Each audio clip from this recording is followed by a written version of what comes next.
Super power America की currency dollar, जिसने कि पूरी दुनिया के बाजारों को अपनी उंगलियों पर नचा रखा है दोस्तों। लेकिन इसी डॉलर की बादशाहत को जवाब देने के लिए अब रिजर्व बैंक ऑफ इंडिया यानी कि आरबीआई ने एक खामोश मगर बेहद मारक चाल चल दी है।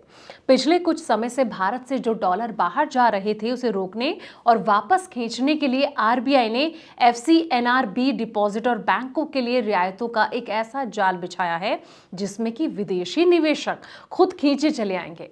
दिग्गज अर्थशास्त्रियों का दावा है कि अगले कुछ महीने में भारत का जो बैलेंस ऑफ पेमेंट है घाटे से निकलकर सीधे मुनाफे में आ जाएगा। ये भारत के आर्थिक इतिहास का वो टर्निंग पॉइंट है जो कि हमारी तिजोरी को डॉलर से लबालब कर देगा। आइए आपको दिखाते हैं कि इस महा प्लान की पूरी इनसाइड स्टोरी क्या है।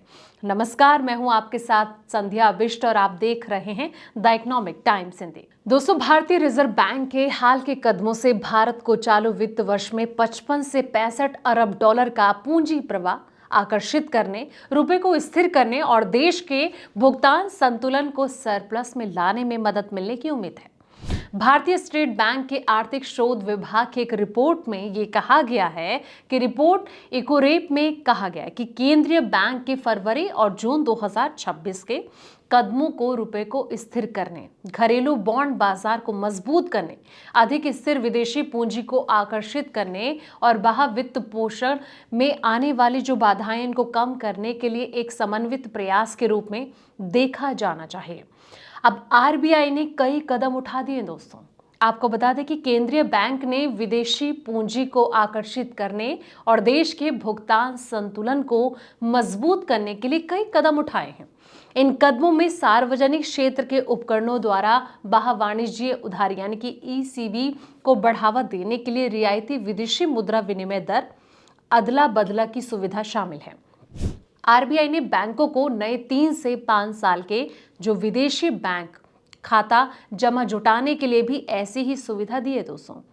अब डॉलर जो है वो कितना आ सकता है? एसबीआई रिपोर्ट के अनुसार बाह्य वाणिज्य उधारी पर फरवरी के जो कदम हैं वो संरचनात्मक और बाजार विकास को ध्यान में रखकर उठाए गए थे, जबकि जून में किए गए जो उपाय हैं इसका मकसद विदेशी मुद्रा प्रवाह को आकर्षित करना और घरेलू ब्याज दरों को बढ़ाए बिना रुपए को सहारा देना है दोस्तों। रिपोर्ट में कहा गया है कि करीब 55 से 65 अरब डॉलर का जो प्रवाह है ये सुनिश्चित करेगा कि अनुमानित 16% कर्ज वृद्धि के मुकाबले बैंक प्रणाली में वित्त वर्ष 2026 और 27 के लिए जमा वृद्धि बढ़कर लगभग 14.5 से 15% हो सकती है। अब जो उपाय हैं वो क्या कुछ किए जा रहे हैं दोस्तों। रिपोर्ट के अनुसार इसका मतलब ये होगा कि नियामकीय छूट को समायोजित करने के बाद जो है कर्ज जमा अंतर लगभग 1 लाख करोड़ रुपए कम हो जाएगा और ब्याज दरों का जो स्ट्रक्चर है वो नीचे आएगा।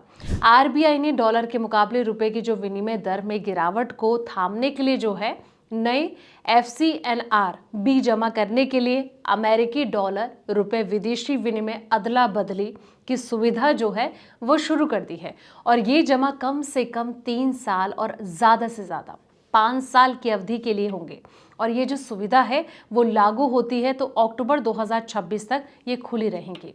तो फिलहाल इस रिपोर्ट में इतना ही। ऐसे तमाम वीडियोस के लिए आप देखते रहें द इकोनॉमिक टाइम्स हिंदी।